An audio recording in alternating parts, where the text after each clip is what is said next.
We're continuing with our series about this book, The Yes Effect, and Stories that Transform Lives. We're going to talk about a country that must be one of the most populated in the world, with around 220 million inhabitants. A country that's very poor, a country in crisis.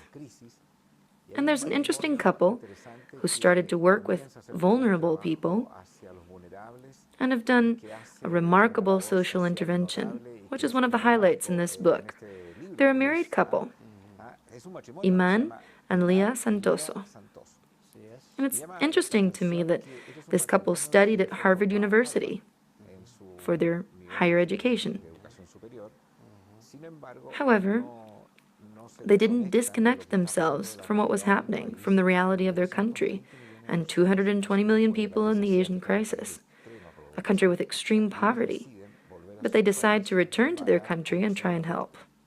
This is my first question, because someone who studies at Harvard has the possibility to stay in the United States and develop their entire professional career there, obviously with an economic prosperity, which has tremendous potential. But they don't do that, but rather the contrary. They decide to go back to their country of origin, where they were born, and they want to give back to that country. To make that kind of decision, the yes effect plays a very relevant role. I say this mainly because there are lots of people with a social vocation, but they get carried away, graduating from Harvard. They get carried away with being part of a strong corporation and the atmosphere that their professional and economic development means in their lives. It's not easy to go back to their home country and simply use their education to fulfill their vocational calling. You know them as a couple, and I'd like for you to expound a little on that. How did they take this yes effect and follow their calling? We've known them since 1991. They're a very dear, close couple for my wife and I, because we've walked down this road together for many years. What happened with them is they started with the vision. So Harvard was just the instrument to better prepare them for this vision. That vision was for the islands and the cities, and more than anything else, the small villages in their country, Indonesia. As you mentioned earlier, 220 million people, and with 40,000 villages. So the beginning of the process, as a graduate, a little of a revolutionary student at that time, an activist in the political area, being an influence as a young man, he was always a visionary. And the first thing was, how can I contribute to the crisis and the poverty in Indonesia? So he took a map that had all those places marked on it, and he presented it before God and starts to pray. God, show me, how can I respond to the huge task of helping this country to come out of its poverty? It's real poverty. Poverty that's financial and spiritual. So this was the cry of his heart. His wife is also a visionary.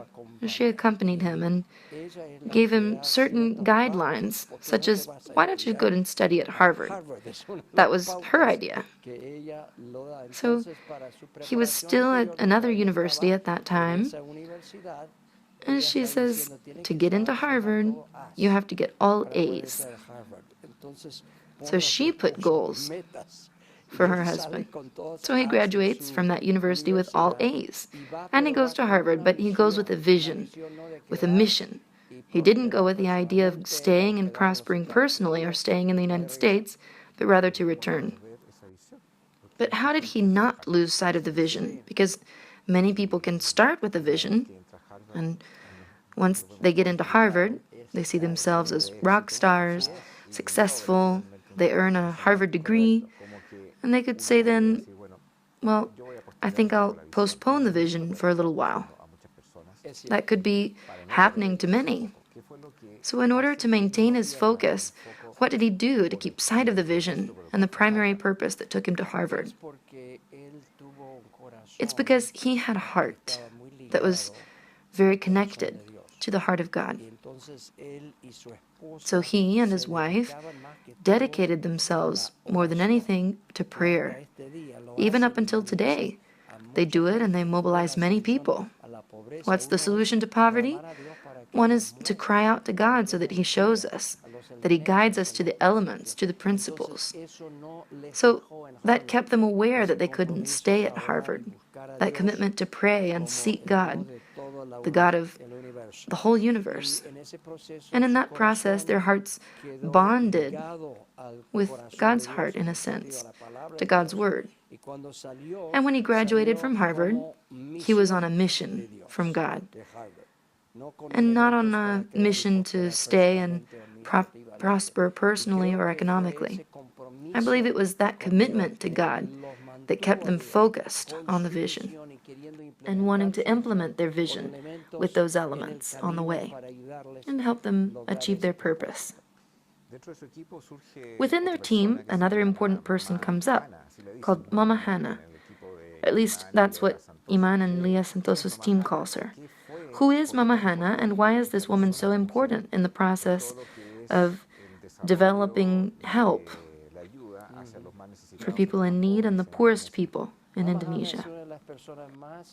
Mama Hannah is one of the most respected people in the whole country, among all religions, religious leaders, and even the president. She's been rewarded by the office of the president for the work that she's carried out. Mama Hannah works with her husband as a team, developing coaching programs for people living in the poorest places in the country. So we've visited those places, these schools that give practical help to people in different areas of life. Entrepreneurs more than anything. So one of the burdens that she had after seeing what was happening in this process was to get to know what was going on in their cities. So she invites the homeless people to join her, and they celebrate together once a week. They give them food, and they get to know these people and their needs in a deeper way by opening their hearts.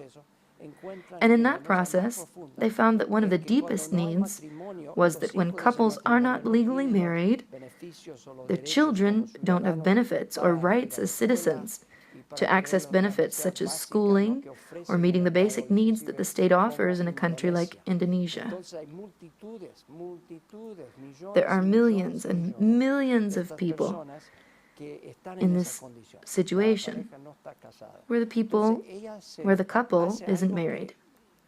So she starts to do something that no one had ever done before. She starts to perform wedding ceremonies throughout the country. They have huge events to marry these couples, no matter where they come from, their ideals, their condition, their religion. So for these couples, this is a time of great celebration because their children are there too, and now they have the potential to rise up. So from these marriages, now the children have the opportunity to be registered. So Doris and I were in a small group there, and we met Budi, a young man there in Jakarta, the capital city. And he was in charge of finding people that had their marriage license now and to help register their children. So it was his mission to go all over Jakarta looking for these households and register them. So what's happening across the entire country? And the president and others see this, and they're surprised by what's happening with the celebration and joy that's occurring there with these circumstances, with these ceremonies, that they've rewarded them for their work.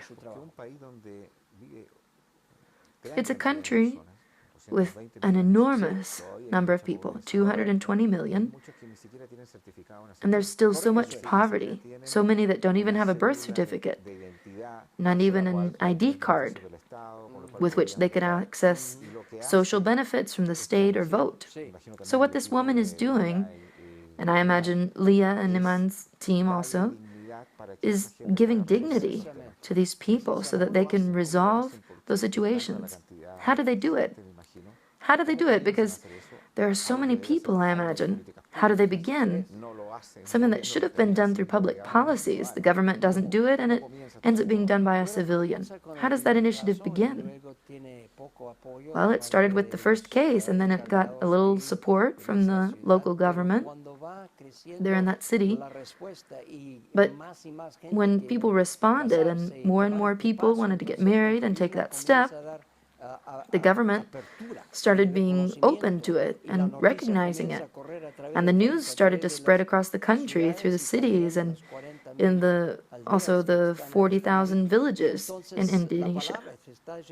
So the word began to spread, and the news began to report on them, CNE and other groups. When people realize what's happening, it's being supported by the government and educators, and the news spreads, and more people want to take the step. In the case of Iman and Leah Santoso's marriage, how old are they? Well, today actually, I sent him an email last week to congratulate him on his 75th birthday. 75 years old, and a large part of his life, and even now I assume he's been dedicated to the poor in Indonesia, right? With the poor, yes. The president himself has said that poverty levels are much higher in small villages than in big cities. So that's why there's an initiative now at a national level. But Iman had already been praying for that in his heart. Remember with the 40,000 villages? So he works with that goal to help those small towns to develop. So it was his focus from the beginning. And I was with him in an event 2 years ago. Every year they have a summit called Transform Indonesia as part of Transform World.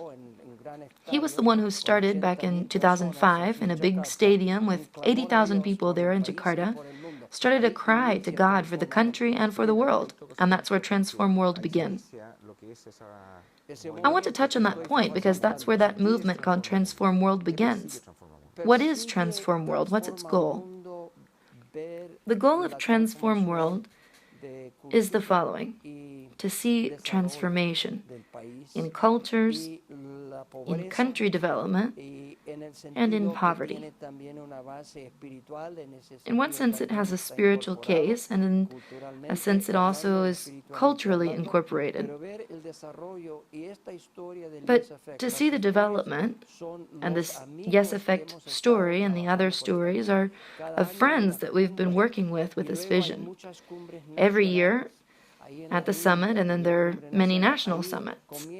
There in India, there's a national summit, and that's where it begins in 2005 in Indonesia and globally. So these summits are announced, and they invite people at the same time. They announce that they're seeing this influence, and they want to affect the 7 areas of development in a country. And what are those 7? Well, economy is one, family is another. So those are the different dimensions of life in a society. So with that focus, we work with facilitators in each one of the 7 aspects, and with the 7 areas, which we call challenge areas. So since 2010, we started with a new phase, with 2020, a vision that wants to see changes as a result of those 7 big challenges. Development then comes as a response to those 7 areas and 7 challenges, and the new generation. Part of it is to give a new emphasis to raise up a new generation. When you talk about 7 aspects, do you mean 7 areas relevant to the development of a country where a transformation needs to be produced? It can be education, government, politics, art, culture, communications. And Iman and Leah Santoso were the first ones to initiate this movement in their country and then to the world. They initiated it in their country and for the world, yes. They were hosting the rest of the world for the summit in 2007. No, sorry, in 2005. May 5th, 2005. They were connecting 130 cities through telecommunications at the main stadium where there were 80,000 people. And so they invited me to be a facilitator for this movement that emerged in that moment. So yes, it's Iman and Lia Santoso who are starting that whole process. They're in their own country. So the work of Iman and Lia Santoso together with Mama Hana is basically oriented to the world of poverty, right? Correct, 40,000 villages in poverty. So there are people who have worked basically with churches. Are they Christians who have impacted their country, or have they also incorporated other areas of society? Other areas in society. They're recognized and respected among churches and have worked with that sphere as well, but they've worked quite a bit in politics. So they're friends with lots of political leaders in their city, leaders in Jakarta, as well as from other parts of the world. So they have many connections. But in the 90s, they dedicated themselves in their pilgrimage to mobilize prayer.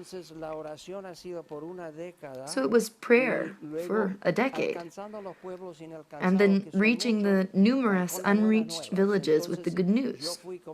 So I went with my wife 3 times over the course of the 90s, when they were seeing where they could help these different ethnic groups that are in the country.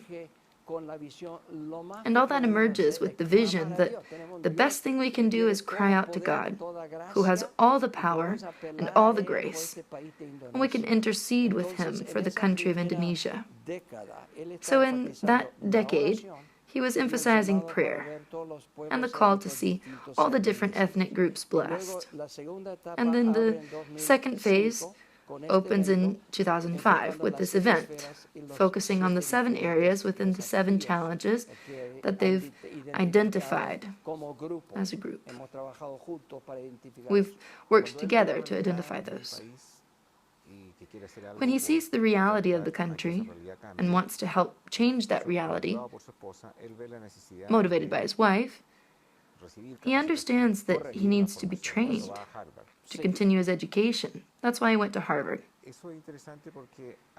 That's interesting because some people who want to do the same transformational work sometimes don't see that need. Think it's not so important for the challenge they have ahead. What do you think about that? Because some may say, I think the challenge here is so relevant, but I don't have all the tools, I don't have enough knowledge, I need training that I don't have now, and I need to prepare myself. And that's going to take time, because I don't think he was at Harvard for 2 months before actually bringing to life this yes, that God's calling me to produce a transformation. Others don't see it that way. Maybe they say, my own abilities are enough and I don't need to seek out that training. There's indeed a dilemma there, but what do you think? Yes, it's one thing to receive training and practice, but it's another to open doors in order to connect with people who are also people of influence. In his case, the politicians in his country respect him because he has lots of knowledge about politics as well, but also because he went to Harvard. So he has events, and he invites politicians from the country, and they participate. They have debates, they have conversations, because they're from different points of view, religiously and otherwise. So there's these debates and conversations, and he's accepted and welcomed. Every year that I've been with him, he's had the meeting about the 7 aspects that we mentioned before. And they have representatives for each of them, one being politics and others. And we were there in 2006, and then again, one other occasion 2 years ago with this focus on the 40,000 villages. So we listen to each of the facilitators. We call them catalysts, and catalysts are the ones that initiate the movement. Facilitators are those that facilitate the outcome of the initiation of the movement. So he's gathering those facilitators in those areas, right? From the media, working with groups, with people, to see principles and values introduced into these 7 areas, to see a cultural transformation. So he's all the time receiving reports, communicating together, and seeing that it's not an initiative that has each man for himself, but rather we have to all work together towards this massive challenge for the country. When they decide to go to Harvard, how old were they? They were married, and around how old? Well, they didn't have children then, so they didn't have to take into account what would happen with the children. And they went first to understand the reality of the biggest religiously Islamic country. So they wanted to know those realities. And they went to the only place that they found where they could learn about Islam well. And for Indonesia, when the country started, it made room not only for one religion. There are many countries that have this religion, and they limit themselves in some sense to those that are living there, and they have to follow that religion. In the case of Indonesia, they have what's called Pancasila, which are 5 initial principles, foundations for the whole proposition for the government of the country. And among those 5, there's one that says there is one God. It's one of the proposals. There's one God. And another one is that there's an opening for different persuasions in the country, because there are different ethnic groups that are Hindu and others are Christians. So in the very constitution of the country, they integrate this principle of this openness. So he's working within this legal and national openness. It's interesting because one can think, I'm going to work only with the ones that I believe fit into my format or spiritual conviction, and not with other ethnic groups which could be very different from me. In this case, it's not that way. Right, it isn't. He's very open, and he has lots of friendships, like Mama Hannah, and with all kinds of different religious leaders. Doris and I celebrated with them one time their national celebration. It was a huge celebration, and we had the opportunity to talk with other groups, presidents, and leaders of the Muslim groups, among others. And in one conversation, he knew that I was a Christian and very committed to my faith, but he had such openness. We talked about soccer and many other topics. It was a very special atmosphere. We walked together, celebrating the start of a nation that many define as Muslim, but with their base that says, no, we're open to other religions.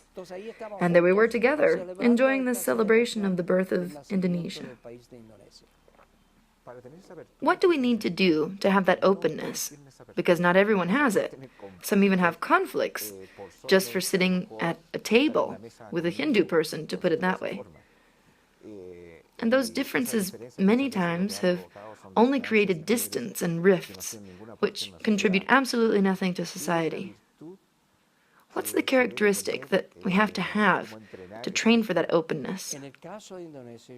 In the case of Indonesia, maybe I can give you the answer using that case, in the sense that they recognized that there's one God, and it's included in their constitution.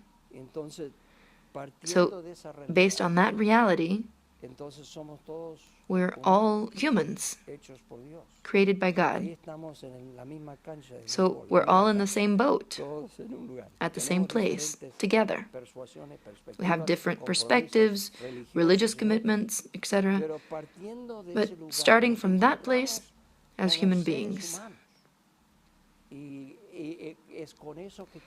And it's with that we start to see what the important values for human beings are.